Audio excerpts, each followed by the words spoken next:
Shalom, shalom, peuple de Dieu, que le Seigneur vous bénisse richement. Et je suis heureux de vous revoir encore sur notre page, disons-nous la vérité. Aujourd'hui, je voudrais qu'on aborde encore un autre sujet, qui est un sujet... Bon, j'ai écouté différentes interprétations, différentes manières de voir les choses, mais j'aimerais qu'on parle de ce que c'est que Jézabel. J'ai entendu beaucoup de gens dire, oh, Jézabel, c'est celle qui fait comme ça. Bon, on a une expression, c'est la panthère, c'est elle va arracher mon mari, c'est une Jézabel, elle fait ceci. Mais qu'est-ce que c'est réellement que Jézabel? Je suis un peu allé fouiller dans la parole. Je me suis rendu compte que la première fois dont on entend parler de Jézabel, c'est dans 1 Roi, peut-être un Roi chapitre 16, oui. 1 Roi chapitre 16, à partir du verset 20 comme ça, oui. Là où on dit que Akab avait commis tellement de choses qui ont énervé le Seigneur. Et la pire encore, c'est qu'il a épousé une femme qui était encore idolâtre, qui s'appelait Jézabel. Et quelque chose m'était déjà venu à cœur. Et j'ai dit qu'il fallait que je cherche la confirmation. Donc voilà pourquoi il faut qu'on parle de Jézabel aujourd'hui. Beaucoup de gens disent que Jézabel, c'est celle-là qui met les phares, celle-là qui met les clignotants, celle-là qui met les ongles comme une sorcière, celle-là qui met ceci, celle-là qui fait ceci. Mais là, je dirais entre guillemets qu'il y a une erreur de compréhension. Pourquoi? Parce que la Jézabel dont on parle, et la Jézabel dont les gens ont idée, de celle qui vole le mari, je ne pense pas que c'est ça. La Jézabel dont on parle dans la Bible, c'est cette femme-là qui se lève dans le foyer et qui prend autorité dans son foyer et qui commande son mari à tel point que si son mari ne fait pas ce qu'elle a dit, les problèmes commencent. Remarquez ce qui s'est passé avec Jézabel dans la Bible. C'est elle qui contrôlait le gouvernement. C'est elle qui contrôlait le peuple. C'est elle qui contrôlait tout ce qui se passait dans le pays. À tel point, Akab était seulement comme une poule mouillée, comme un vaurien, un efféminé. Il était seulement là comme une figure, comme, je ne sais pas comment je peux dire, comment je peux l'appeler. Il était seulement comme une figure de représentation que oui, c'est lui le roi.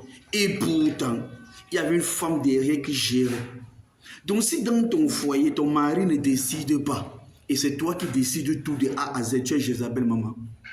Je suis désolé de t'apprendre, tu es Jézabel. C'est qui décide, si on ne fait pas comme elle a dit, les problèmes commencent dans le foyer. C'est toi qui es Jézabel. Le Jézabel n'est pas dehors. Le Jézabel n'est pas celle qui fait le maquillage, qui fait non. Là-bas sur notre stade, on va parler de ça. Mais le Jézabel dont la parole nous dit, c'est celle-là qui prend autorité sur son mari. C'est celle-là qui dit, si on ne fait pas ce qu'elle demande, les problèmes se commencent. Tout se gâte dans la maison, tout se gâte dans le foyer. C'est celle-là qui est Jézabel.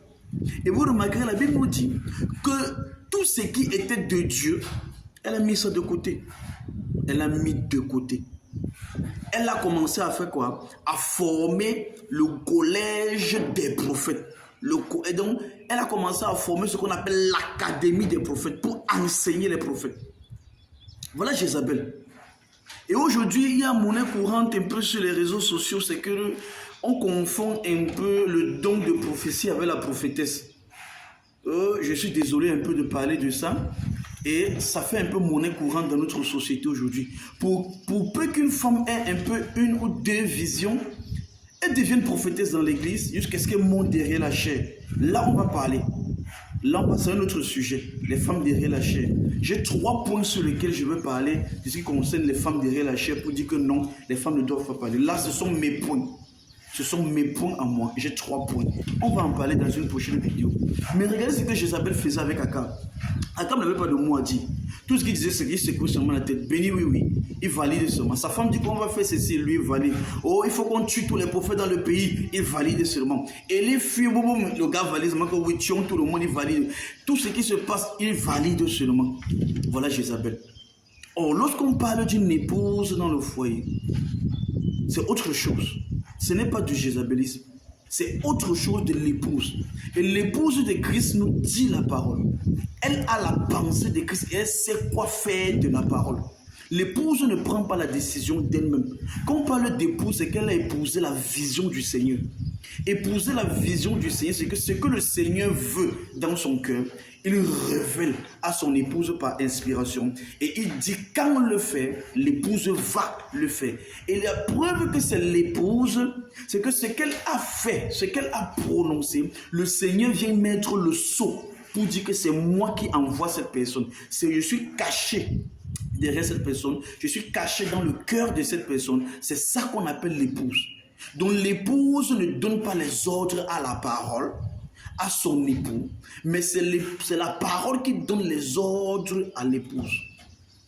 Et l'épouse connaît quoi faire de la parole et respecte la parole.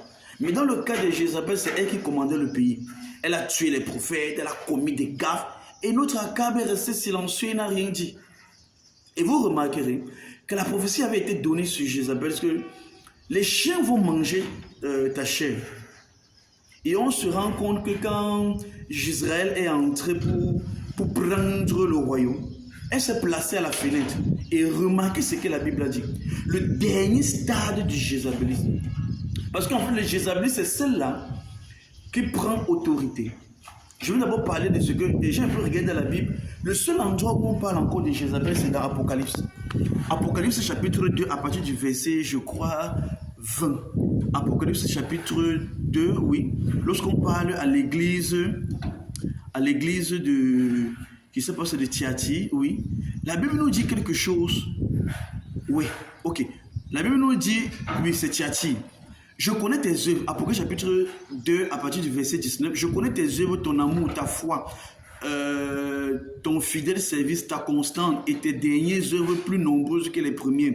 Mais ce que j'ai contre toi, c'est que tu laisses la femme Jézabel, qui se dit prophétesse, enseigner et séduire mes serviteurs pour qu'ils se livrent à l'impudicité et qu'ils mangent des viandes consacrées aux idoles. Donc voilà la dernière partie où on parle de Jézabel. Donc regardez un peu ce que Jézabel fait. C'est qu'elle se dit être prophétesse. Et elle conduit même des véritables serviteurs de Dieu dans l'idolâtrie, dans l'impudicité. C'est ça la Jézabel. Jézabel, c'est pas comme j'entends souvent dire que non, on a séduit mon mari, c'est une Jézabel, et elle veut, c'est une panthère. Non, ce n'est pas ça. Là-bas, c'est le dernier stade, c'est la séduction. Mais le surnois, le Jézabel surnois, c'est ce qui prend autorité, d'abord dans le foyer. Et elle se retrouve en train de prendre autorité, dans l'église. À tel point qu'elle a le collège des prophètes. Parce que la Bible nous dit dans 1 Roi qu'elle a créé le collège des prophètes. Elle enseignait les prophètes. Elle avait ses propres prophètes. Voilà Jézabel. Elle avait ses propres prophètes. Les gars prophétisaient en son nom. C'était son école. À tel point que personne ne pouvait prophétiser dans le pays. Et aujourd'hui, on retrouve encore les mêmes choses. Des femmes qui montent derrière la chair prophétisent. Ceux-là sont des Jézabel. Il n'y a pas une autre définition. Je suis désolé. Il n'y a pas une autre définition. La parole nous a dit, c'est Jézabel. Et pour finir encore, avant que Jézabel ne meure dans l'Ancien Testament, c'est dans 2 Rois, chapitre 9, la Bible nous dit qu'elle est venue se placer à sa fenêtre. Et avant de plus placer à sa fenêtre, elle a mis les phares, elle a mis les trucs sur elle, elle a mis même un foulard. Tout ça, ce sont des signes. Ce sont des signes spirituels que nous allons voir dans d'autres vidéos. Elle a mis tout ça, elle est venue se placer à la fenêtre, demander est-ce que tu viens en paix? Elle a dit que quel genre de paix? Il a dit au gars qui était à côté, poussez moi, la dame elle est tombée, blabla, pardon. On l'a poussée, elle est tombée. Et le gars est entré.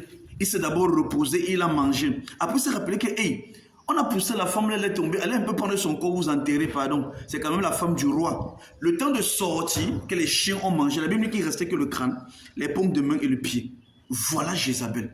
Et aujourd'hui, nous avons encore Jézabel dans nos sociétés. Il faudrait qu'on se dise les vérités. Disons-nous les vérités. Si nous enseignons mal le peuple de Dieu, ils vont s'attendre à recevoir une certaine puissance qui ne viendra jamais et on va rejeter le tort sur Dieu. Que non, le Seigneur ne m'a pas béni, non, le Seigneur n'a pas exaucé le don. Non, c'est qu'on t'a mal enseigné et tu as mal compris Dieu. Donc il faudrait qu'on se dise les vérités. Il faudrait qu'on remette les pendules à l'heure. Il faudrait qu'on remette l'autel en place et là le feu va descendre. C'est ce que Élie avait fait. Il faudrait qu'on sache réellement si on sait Dieu ou pas. Que le Seigneur vous bénisse richement. Si vous avez les questions, les interrogations, n'oubliez pas de liker, de poser des questions, de partager, d'aimer. Si vous avez les questions, envoyez en commentaire. on va répondre. Je vais faire d'autres vidéos pour expliquer encore d'autres choses. Que le Seigneur vous bénisse.